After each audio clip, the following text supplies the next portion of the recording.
Tim Hortons is an iconic brand, both inside Canada and outside of Canada. And one of the best microscripts and branding experiences that I've ever seen firsthand is the roll up the rim to win promotion that Tim Hortons has been doing for years. And it is a cult favorite in Canada. And for those who don't know what roll up the rim to win is, I think it's twice a year on their iconic red cups. They used to have this big yellow arrow that once you were done your drink, you would take your lid off and you would follow the big arrow and you would roll up the rim with your teeth. And on the other side of the rim would be you win, gagnant, or you lost. But Tim Hortons ruined their brand when they changed the roll up the rim promotion. So during COVID, they changed the tactile approach to holding and rolling up the rim to having to scan the cup with the app. It was a massive app push for people to use their app to scan the cup and to see if you won. And we think it ruined the Tim Hortons brand. I think that's where companies can be done a disservice from unsophisticated marketing. There's a couple issues to look at there. COVID happened, right? Tim Hortons is still selling coffee. Yeah. But then somebody in marketing and compliance said, ooh, it's COVID.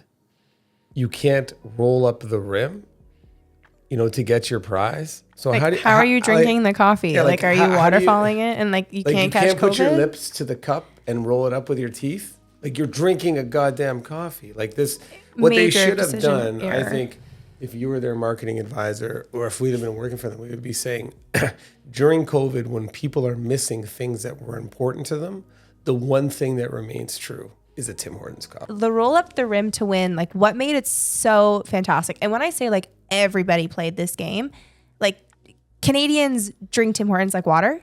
We were drinking Tim Hortons like air during roll up the rim. You know why? It made people buy 3 coffees a day instead of 1. And if you've been to Canada, you've seen Tim Hortons. If you understand Canadians, the coolest thing you could do if you worked in a place or if you're at a sports event is to come in with Timmy's, we called it for everybody. Yeah. So you'd be like, I got Timmy's. Everybody would be like, amazing. And it brought a game to it. But then this put a little lottery ticket. Totally. Onto a Timmy's. And it's look, I'll spend another $6 on 4 coffees because somebody could win a car. And that was what they did. So there was levels of prizes, right? There was the really awesome, win a car, win cash, win a vacation. But the in-store prizes of win Timbits, win donuts, win another free cup of coffee was so frequent that you felt like you were always winning. And that's what made the game so much fun. So when they moved to in-app, it became this, it killed their brand in my opinion. A lot of the prizes that you would win frequently were an incentive for you to buy. So you would get if I want a donut, I would go out in the afternoon and buy 6 coffees for coworkers so I could claim my donut thing. And even that act of ripping the little part of the cup off to hand it, there was a measure, I had a small win in my life. Tim Hortons was giving people joy through it. And I think when they went this digital route, which is why bad digital advice can hurt you, is they took away the joy of the event, right? And they were able to, somebody probably pitched the management, the CEO, and said, hey, we can save money. Yeah, for sure. Because we don't have to print underside. We don't have to do all this. These suckers will still buy, and we'll be able to force them to use our app so we can capture their digital information. And so what you did was you just completely commoditized the humans who loved the coffee. No, and that's what I was saying about even the prizes. They even made the prize experience of when you won in-app to be gift with purchase or percentage off headphones. That's not winning. No. That's paid placement and it's not authentic. And that's what made the roll up the rim so much fun is that it was just great.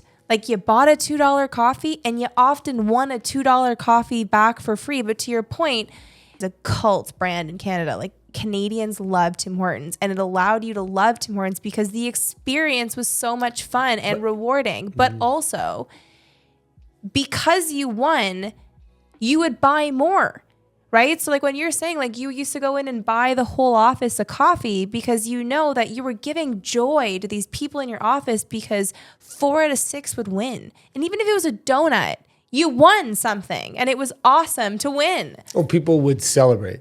Like it became a thing, but I think that's what happens because Tim Hortons was bought by a giant American corporation, which I think is what ruined the brand. Because I think once you're bought by a big corporation that has entrenched marketing people who think they know what they're doing, but they're really just corporatized. I'm sad doing this video because I got this cup of coffee today. I heard Roll Up the Rim was back. To me, COVID is dead. Like I was excited to go back to that experience that I looked forward to 4 years ago.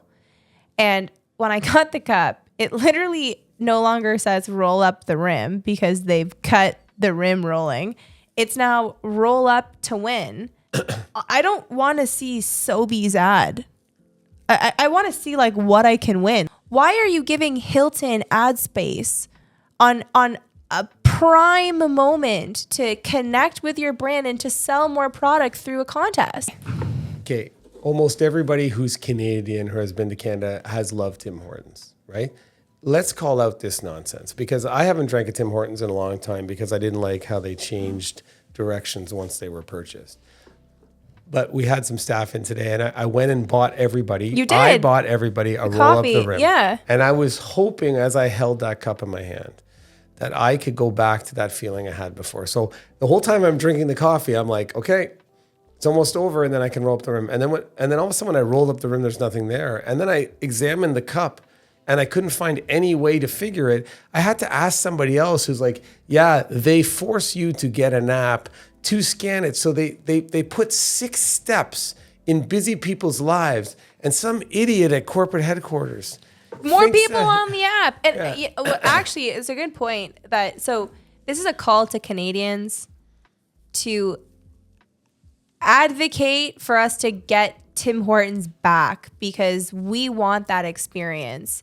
And what I also really dislike about Tim Hortons, and I know there's a lot of people that love their app, I don't need an app for a $2 coffee. Yeah. The only reason why I bear with the reality of having the Starbucks app is because their coffee price point is annoying and I want it to be a frictionless experience. But Tim Hortons is literally one of the only places left where you can order like 12 things off the menu and it's like the total is $7.83. And you're like, how does it get to this total? Like you could literally order as many things off the menu and you can never get above $20. It's one of those places where it's fundamentally simple. So I find the app for me detracts from the experience. Could I jump into? Because like we bring it into the office, but the people who dive for Tim Hortons are contractors. Yeah. Like construction guys. Yeah. Right. And they're busy. They work their butts off. And if a contractor brings a tray of Tim Hortons to the site, that guy or girl's popularity goes up. People are like, fuck. Like, I remember almost liking people based on how often good people would bring Tim Hortons, right? There was always cheap people who wouldn't. But you're asking contractors who are busy to like download an app, go onto a file, the app is popular with them because they get free coffee and like for them that matters. So like that's what the app incentivizes you is like you do get free stuff. So like people that I've spoken to, because that's my mentality is like maybe yours. I'm wrong on the marketing. Like, but for me, I've had a conversation with many avid Tim Hortons goers because I think that there's a push for companies to like modernize in areas that I don't think they need to modernize, and they're building apps unnecessarily. Because the question is, like, how many apps can I have on my phone? I don't have storage. I can't have one for every store I go to. No, and that's exactly my point. Is like I don't think you need an app for app's sake. Some people I've spoken to that are like that go to Tim Hortons every day like it because they get free Tim Hortons, and that matters if you're going every day. But for you to drive the millions of people that are drinking your coffee weekly to an app to experience the contest is a brand killer. Bring back the rim. Bring back the rim.